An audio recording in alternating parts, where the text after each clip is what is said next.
Chapter 1. Mom, that white dress would be killer on you, my little guy declared from the doorway.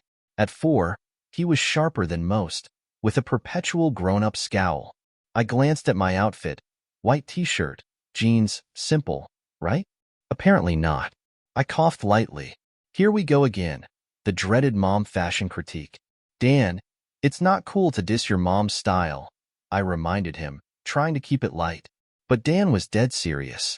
Mom, I'm just suggesting an upgrade for your image. Your call, though. Not exactly heart-melting. My son, Dan, was what they call the other guy's kid. Handsome, smart, and a total free spirit. Great. The pressure to be his mom was no joke. I plastered on a smile. Dan, this is my comfort zone. Plus, it's Saturday. We're chillin'. I'd been pulling all-nighters on work projects. Now that one was wrapping up, it was time for some quality time with my boy. I headed to the foyer to switch shoes, but Dan's voice stopped me short. Mom, we're dining with Allison and crew tonight. You forgot. I froze. Seriously? Dan's reminder snapped me back to reality. I remembered now. Last night, buried in my study, Dan had casually mentioned plans with Allison over the weekend. Allison was his kindergarten BFF. I'd seen her pics, pink and precious, with a smile that could melt hearts. Whoops. No wonder Dan was giving me the side-eye about my outfit. I gave his shoulder an awkward pat. Got it. Mom's switching to the white dress. Time to impress my son's future in-laws. 10 minutes later, I strutted out of my room, all dolled up, and my son flashed me a satisfied grin. Mom, you look stunning. Thanks. I bent down to plant a smooch on his cheek and grabbed his hand. Let's roll. Today's all about you. Mom, not necessarily, he piped up from the back seat. He'd set me up on a blind date. I slammed on the brakes, wide-eyed. Seriously? But he was my kid. I had to keep it cool. I managed to smile. Dan, blind date isn't the term. I know, but it fits. What? Allison and I are serious. About introducing you to her uncle. Blind date style. I was speechless. Mom, chill. Allison's uncle is a looker, way hotter than those lovebirds you're after. My interest was piqued. Seriously? You bet. Okay, kiddo, you win. No faking it. I'm just along for the ride. 2. In the cafe, I spotted the adorable little girl sitting by the window, even cuter in person with those big, twinkling eyes. She waved her tiny hand when she saw us approaching. My son led me over, and she was the only one at the table. Hi, Auntie. I'm Allison.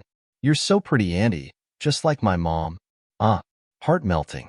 But as I got closer, she seemed oddly familiar, though I couldn't quite place it. Allison, thank you for looking out for Dan at school. I know whenever he comes home with treats, they're from you. While my son was popular at school, he had a bit of his father's aloofness, making only a few close friends, Allison being one. My son shot me a look that screamed, zip it. I'd rather not. Really? I thought Dan wasn't into those sweets, so I'll return them next time, I joked.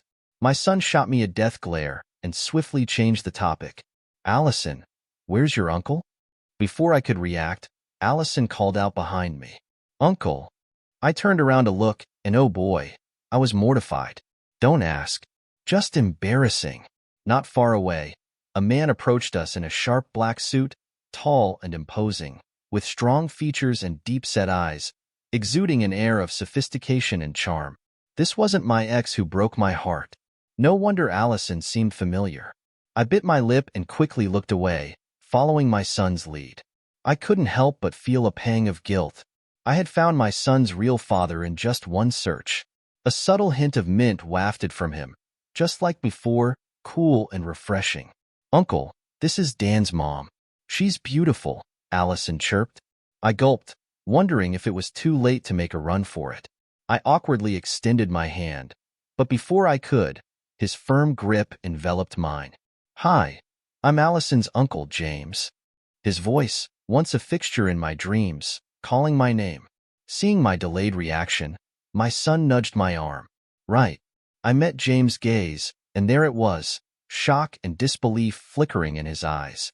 For years felt like both a lifetime and a heartbeat, transforming the fresh-faced youth into a mature, composed man, his reserved demeanor now tinged with intensity. And yes, he still carried the air of wealth and power. "Hi, I'm Dan's mom, Lily." James' eyes swirled with emotions I couldn't decipher, my heart tightening. Then, his gaze shifted from my face to his son, his jaw clenched. "Whose kid is this?" Panicking, I blurted out, "Definitely not yours, anyway." 3. There was a deafening silence, a halftime break in our unexpected reunion. James leaned in close, his voice chillingly low. "So, you disappeared without a word and started a whole new life because you betrayed me and got pregnant?" I was seething. How dare he twist the truth in front of our child? Sure enough, my son shot me a disapproving look, his frown deepening by the second. Feeling the pressure, I snapped back, "James, stop talking nonsense. Who betrayed whom?" Clearly, it was him, lying to me. Back in my senior year of high school, my mom pushed me to put NYU as my top choice. My dad was off to England for work that year, and my mom figured I'd just be in the way, so she shipped me off to NYU, where she and my dad had fallen in love, under the guise of me being an adult. Fine. So, armed with just a suitcase, I set off on my solo adventure.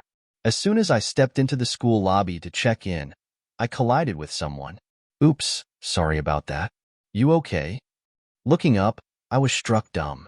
The guy in front of me, it was like he stepped straight out of my dreams. Those deep eyes, strong nose, and those lips. Oh, I was smitten. Mom always said, when you find someone you like, don't hold back. Take the plunge. And hey, I'm a good listener. So, I hit it off with James, and boy, did we hit it off. The love we shared in college was pure bliss, so much so that I forgot which country my parents were even in. My overenthusiastic roommate, upon hearing about James and me, made some assumptions, basically boiling down to this. James came from serious money, and a family like that would want a daughter-in-law who fit the bill. I barely hesitated before brushing off my roommate's chatter. In our relationship, I never felt inferior to James. Soon enough, James wanted me to meet his family and even offered to accompany me abroad to meet my parents, all with eagerness and sincerity. He even talked about tying the knot early. I was all in. So much so that the day after my graduation, I was blindsided when I saw him strolling out of a five-star hotel arm in arm with another girl. Instinctively, I called James, who glanced at his phone and then at the girl beside him before hanging up on me. In that moment, I felt like the biggest fool. I needed answers from James, but just as I was about to confront him, my parents called from afar. My dad had been in a car accident. My mom was in tears on the other end, and all I could do was rush to grab my diploma before hopping on the next flight out of the country. For the next 3 months, hospital reports piled up, leaving me too drained to confront James for an explanation. Finally, 3 months later, my dad was moved out of ICU, and it hit me. I hadn't had my period in ages. 4. Mom. My son's voice snapped me out of my reverie, his hand tugging at mine. "Can we sit down?" Everyone's staring. Gulp. I swallowed back the bile rising in my throat. "I birthed this kid. Stay calm. Stay cool." After a mental pep talk, I managed a tight-lipped nod. "Sure." Allison, across the room, chimed in right on cue. "Uncle, let's sit too. Okay?"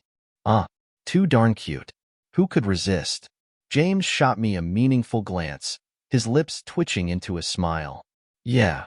As we settled into our seats, the two little ones launched into chatter, their innocent banter a welcome distraction. If it weren't for the daggers being shot our way, I might have been giggling like a loon. But alas, not an option. As the kids prattled on about James and me, "Uncle, do you and Annie know each other?" I squeezed my son's hand, and he echoed the question. "Mom, are you two friends?" A loaded question if ever there was one. All eyes turned to me, and pretending not to hear wasn't an option. So, I bit my tongue and nodded. Then, James's cool voice cut through the air. "We're friends?" The sarcasm wasn't lost on me. I shot him a glare. Play nice in front of the kids. James's lips twitched, mischief glinting in his eyes. But the kids seemed oblivious, launching into a new round of chatter. "My uncle is awesome. He's in high school."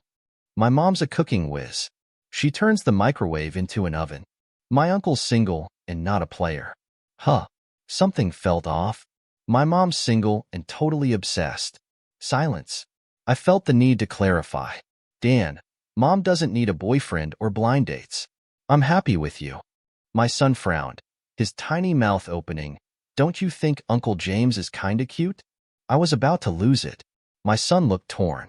Mom, have your tastes changed? Allison's uncle is totally your type. I've seen his pics, and he looks even better in person. Okay, Dan, zip it. 5. Just then, a nosy voice butted in.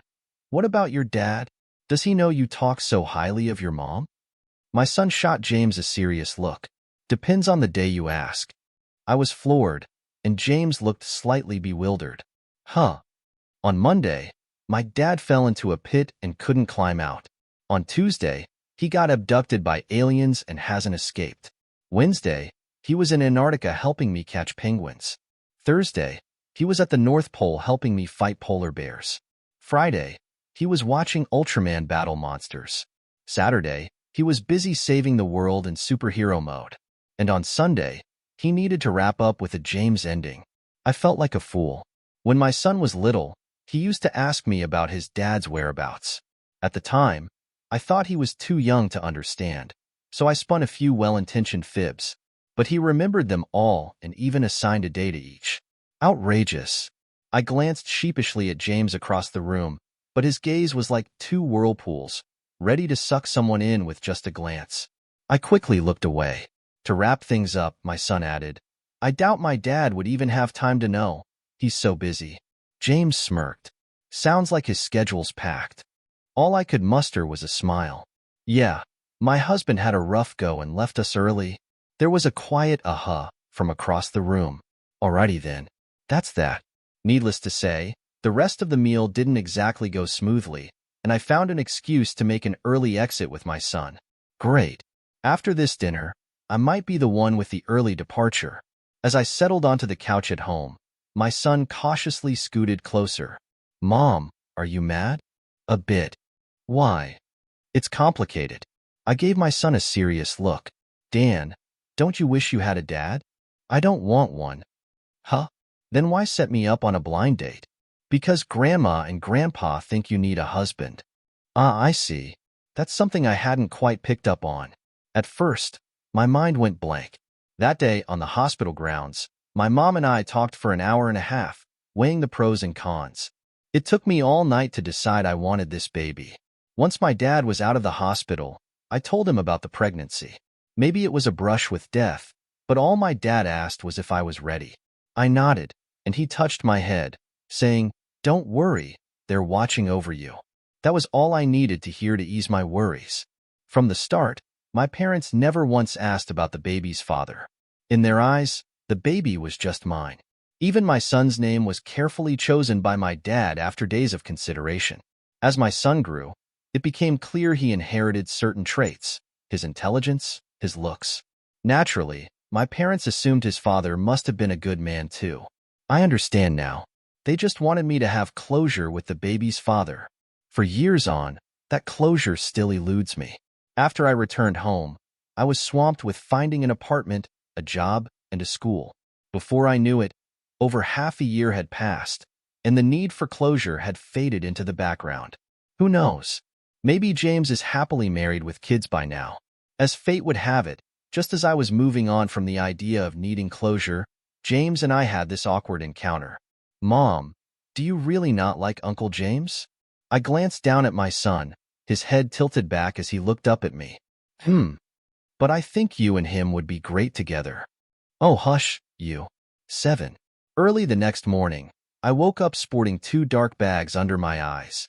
With time ticking away, I rushed to the office after dropping my son off at school. No sooner had I arrived than I was summoned by my boss. Ah, the joys of being an A-lister. I work for a real estate agency, and we've been burning the midnight oil for over a week now on a new building project by Banana Company. My role? Handling the advertising and promotion for this gig. Listening to the boss, Daddy A wanted us to assign someone to manage real-time data for better publicity. Reasonable enough. But I didn't expect the boss to pick me, a newbie of less than half a year. Lily, your talent's evident to all. This project is your ticket to a promotion and raise. Don't let me down. Alrighty then. I'll bust my butt to nail this. Don't worry, boss. I'll meet all of Party A's demands. Good. Report to Banana this afternoon. You'll be briefed there. Bit of a rush, isn't it? In the afternoon, I arrived at Banana Company a good half-hour early. As I gazed up at the imposing building, I couldn't help but marvel at its opulence. After explaining myself to the security guard, I made my way to the front desk. It wasn't long before a sleek-looking guy with glasses approached me. Lily, this way. I flashed a smile and followed suit.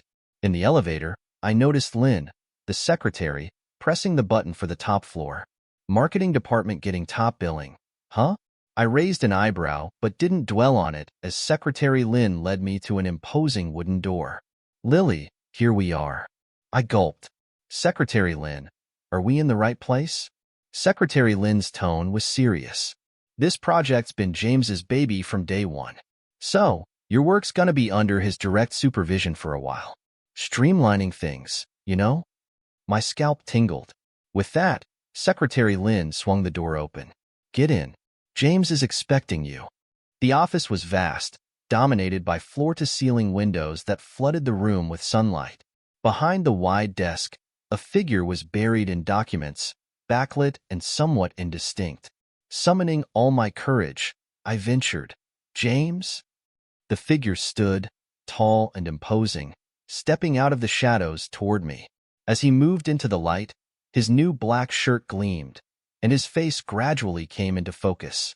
Given the circumstances, it was hard not to suspect foul play. James, was this your doing? James chuckled, poised to tease me.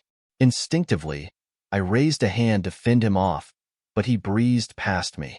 Okay, now I'm sure he did it on purpose. Your temporary workstation's here. Let's make this work. Glancing over, I realized my desk was right beneath James's, meaning we'd be staring at each other all day. Can this get any more awkward? Clearly irked, James adopted a businesslike tone. Ms. Brown, my office isn't lacking in doorstops at the moment. I felt the urge to bite back. For the rest of the day, James was engrossed in his work, as if I didn't even exist in the office. Big Shot's focus is impressive. I'll give him that. Naturally, I had to keep pace. The office fell silent, save for the rhythmic tap-tap-tap of keyboards. I glanced up from my data, and across the room, James did the same. The sunlight refracted off his desk, setting off his handsome features in a striking manner. In 4 years, he hadn't aged a day. If anything, he'd grown more attractive. Lily, your early bird husband's absence isn't an excuse to ogle me. Our eyes locked, and James's were teasing. I couldn't resist. Narcissistic much? My brother's got abs and a face. Why would I need to look at you? But as soon as the words left my lips, James's expression darkened. He fixed me with a piercing gaze, and suddenly, the air felt thinner. I struggled to breathe and found myself lowering my head to avoid his penetrating stare. Oops, blinked first, didn't I? 9. Finally made it through the day. As soon as I left the office, I dialed my boss without hesitation. Woohoo! This job, it's impossible. The call had just connected and the boss's voice came through. Lily, what's your style preference for your office? Well? Great. I've already put in a request with HR to start setting up your office. It'll be almost ready when you come back. I couldn't believe it. I'm desperate. I want a promotion and a raise. Maybe I can handle this job after all. Thanks, boss. My boss asks, by the way, did you call me for something? It's okay. Everything was fine. As I hung up, another call came in. It's James. I hesitated for a moment before answering. Hello? On the other end, a familiar voice spoke coolly, Ms. Brown, there's an error in the data you sent me. I froze, then hurried back into the office. James was at his desk, eyes fixed on his computer screen. Without looking up, he motioned for me to come closer. Take a look. Reluctantly, I approached. His minty scent filled the air, making me feel flustered. He pointed to the screen, and I struggled to see the error. Do you see it? Of course, it was hard to see. I had accidentally entered the wrong data during our earlier conversation. I blushed as I apologized. Sorry, James. I'll fix it right away. But as I tried to get up, he stopped me with his leg. Change it here now. With his tie loosened and his relaxed demeanor, I felt dizzy. Okay, I muttered, reaching for the mouse. But his leg pressed against mine, and I couldn't move. Could you? Stay focused, he interrupted. With determination, I reached for the mouse, leaning awkwardly. The proximity was unnerving, and every movement felt awkwardly intimate in the quiet office. My cheeks burned as I tried to concentrate. A few minutes later, I tried to step back, but James shifted his body forward. Let's take a look. Half of my body was now enveloped by James, the warmth between us palpable, and an inexplicable surge of emotions washed over me. What was James playing at? I shot him a complicated look just as he glanced up from the screen. His expression softened, and a playful glint appeared in his eyes. Lily, I'm not interested in office games. His words sent me fleeing from the office, feeling embarrassed and flustered. At home, my son noticed my flushed face and asked if I had a fever. I denied it, but his skeptical gaze seemed to say otherwise. Later that night, I dreamt of being chased by a cheetah, only to wake up with James holding me down, his ominous words lingering in my mind. The next day, I arrived at the office early to avoid the rush. As I stepped into the elevator, James joined me, his presence making me uneasy. Morning, I mumbled, trying to avoid eye contact. Morning, he replied, and the silence stretched between us like an eternity. As the elevator climbed, I felt a sense of relief until it suddenly lurched and plunged downward, sending me into a panic. I screamed, but James caught me in his arms, reassuring me that it was just a malfunction. His touch calmed my nerves, and I found myself leaning into him for comfort. When the elevator finally stopped, James continued to hold me close until help arrived. As we stepped out, I tried to pull away, but James held me in place, his grip firm. Back in the office, James made a casual remark about my mailbox, but his words only fueled the gossip swirling around us. I couldn't wait to escape his presence and the rumors that followed me everywhere. After the elevator incident, it seemed like a switch was flipped, and James's shamelessness reached new heights. While he remained professional during work hours, his behavior in private moments was a different story. Take now, for example. James leaned against my desk with a smirk. Lily, save your life, pay up, or give your body. Choose one. I was about to grab my bag when his words stopped me in my tracks. My son had called earlier, asking for fried chicken wings for dinner. James must have overheard the conversation and decided to make a joke out of it. James, I thought I already thanked you. Besides, the maintenance guy was the one who saved us. I'm offering you spiritual comfort and physical protection. Can't that count for something? I resisted the urge to smack him with my bag. I don't have the money, and I'm not interested in marrying you. Is there a third option? James chuckled, a mischievous glint in his eyes. Yes, I'll take some Coke wings too. Asshole. At the supermarket, James filled the cart with snacks while I grabbed the chicken wings. I couldn't help but roll my eyes at his choices: potato chips, candy, chocolate. When he noticed my disapproving look, he quickly defended himself. It's not like you don't know I don't like snacks. These are for my son. My heart skipped a beat, and I blurted out, "That's my son." James's smile faltered, his eyes betraying a hint of emotion I couldn't quite decipher. Your son." Irritated, I brushed it off.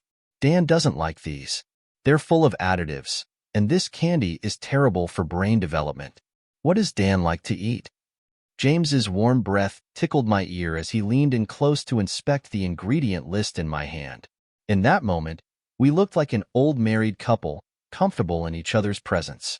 My cheeks flushed, and I hurriedly returned the snacks to the shelves, using it as an excuse to escape the intensity of his gaze. Once again, I found myself losing to him, my feelings for him stronger than ever. 13. At the doorstep, I glanced at the man beside me carrying 2 shopping bags and once again advised, "Speak less, eat more." Got it. Why do I feel like there's a conspiracy afoot? As the door clicked open with a beep, The sounds of Animal Crossing filled the room, carried in on a breeze from the balcony. Is it too late to kick James out? Seemingly so. My son, having heard the commotion, dashed from the couch and was about to leap into my arms when he abruptly halted. Uncle? Well, hello there. Your mom invited me over for some fried chicken wings. Huh. In the next moment, my son shot me a knowing look, then politely ushered James inside, leaving me to stew in the foyer. In the living room, my son eagerly dragged James to play with Legos. The set was a challenging one, and despite owning it for a while, my son had only managed to assemble half of it. From the kitchen, I could hear his joyful laughter, interspersed with occasional praises of, "You're so good." Peeking through the kitchen doorway at the two men in the living room, heads bent together in concentration, I felt an unexpected twinge of sadness. At the dinner table, my son spontaneously seated James next to him, offering him a piece of chicken wing. Try it. My mom's cola chicken wings are delicious. Sure thing. It was clear my son genuinely liked James, gazing at him with adoration and joy that he couldn't conceal. The meal left me with mixed feelings. Once we finished eating, James stood up to help clear the table. I'll take care of this. I attempted to intervene, but James waved me off. Let's divide the labor reasonably. I'll handle this so you won't get tired out. Before I could protest further, there was a click, and I froze as my son held up his phone, grinning. Grandma wanted a picture of everyone together. What? Before I could react, my son dashed off into the house again. Derailed. The kitchen suddenly felt cramped with the unexpected addition of James. James, you should probably. But before I could finish, James blocked my path, his eyes mischievous. I'd like to stay a little longer. I pursed my lips and reached for the faucet, but James beat me to it, his hand brushing mine as he turned off the water. It's all splashed on me. He winked, then stepped back, leaving me flustered. James, you're pushing it. Move aside. Worried that my son might come out at any moment, I hissed the warning in a low voice. James chuckled, his breath tickling my ear. I wouldn't mind pushing it a bit further. In the end, I managed to shoo James out of the kitchen, leaning against the door panel as I rubbed my burning face, feeling utterly defeated. After that night, James's audacity knew no bounds. He showed up every evening, always arriving before me, and sweet-talked my son into opening the door for him. By the end of the week, knowing I was home, I found myself standing at the doorway with Allison, listening to my son affectionately call out, "Auntie," with every breath. So, what used to be a weekend just for my son and me suddenly became a weekend for four. Each time, James would suggest a destination, innocently sparking my son's curiosity and desire to go there. It went something like this: "It's not that far, but your mom would have to agree." And just like that, I'd find myself outnumbered, the question thrown at me, followed by an arm shake from one child to the other. Fine, let's go. Every weekend was more or less the same. James taking us out in his car, sometimes to a nearby city if it was a holiday. Even though my project at Banana had ended successfully, James had yet to disappear. I remember one time at a playground, watching James hoist his son onto his shoulders to show him his favorite cartoon characters. My son quietly wiped the corners of his eyes with his hands. That night, when my son hugged me and whispered in my ear if he could have James as his dad, I couldn't hold back the tears. That night, I tossed and turned, haunted by memories of my son's laughter with James, until the image of James emerging from a five-star hotel with a girl in his arms flashed before my eyes. The next day, I asked James out on a date at the same five-star hotel. As James drove up in his sports car, the valet respectfully approached to take the keys from his hand and park the car on his behalf. James's face lit up when he saw me. Damn, his intentions were written all over his face. Taking my hand naturally, James teased, "Enjoying yourself here?" "Not really." James froze for a moment, sensing something was amiss. "You have something to say?" "Yep." "Okay, go ahead. I'm all ears." James's hand lingered, playing with my fingers one by one, his gaze intense. I jerked my hand away in a flash. "For years ago, I saw you leaving here with a girl." A heavy silence enveloped us. Raising my eyes, I met James's dark gaze, a swirl of emotions swirling within them. Surprise, complexity. Silence lingered, heavy with tension. Finally, James spoke, his words weighed down with emotion. So, you left without a word because you saw me with another girl coming out of here. I remained silent. Lily, you condemned me without giving me a chance to explain. Another pause, and I could see James's chest rising and falling with agitation. No, I. But before he could finish his sentence, James abruptly pulled out his cell phone and tersely muttered 2 words into it. Come here. During the standoff, several hotel executives emerged, only to retreat at the sight of James's hostile expression. 10 minutes later, a sleek supercar pulled up to the door. A delicate woman stepped out, and at the sight of her, I froze. I clenched my teeth, realizing that James was still in contact with this woman. Judging from the tone of their conversation, their relationship wasn't just casual. I seethed. Just as I was about to speak up, the woman approached with an impatient expression. How clueless can you be? Today is the day I'm accompanying your brother-in-law for a checkup. What in the world? James snorted. Huh, living the high life with your perfect family. I should have let you cry your eyes out in this hotel back then. The woman's anger flared, and she slapped James on the shoulder, the sound echoing sharply. You rascal, looking for a fight. I stole a glance at James. Oops, is it too late to make a run for it? The woman saw me too, and there was some surprise in those eyes that looked exactly like Allison's. No introductions? James clenched his teeth. This is my sister. He gestured towards me. And this is Lily, the girlfriend who walked away from me 4 years ago because she saw me hugging you, coming out of this hotel, leaving without saying a word or listening to an explanation. James, his sister, and I exchanged uneasy glances. I noticed a flicker of vulnerability in James's sister's eyes, and her hand, which had just struck James, instinctively retreated. After a short silence, James's sister slipped the bracelet from her wrist directly into my hand. What's this? I was in a hurry. Take it as a token for now. We'll make it up to you next time we meet. With that, she hurriedly excused herself, jumping into her sports car and speeding off. Feeling embarrassed, I held the expensive-looking bracelet in my hand, about to say something when James pulled me into the hotel. The atmosphere remained tense as we ascended to the top floor. Once inside the suite, James pressed me against the wall. My sister has a bad temper, James began, his voice heavy with emotion. For years ago, she had a fight with my brother-in-law and stayed in this hotel without saying a word.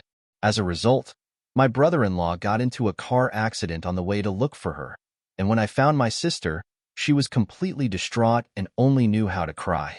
James's forehead rested against mine, and I could feel the weight of his words sinking in.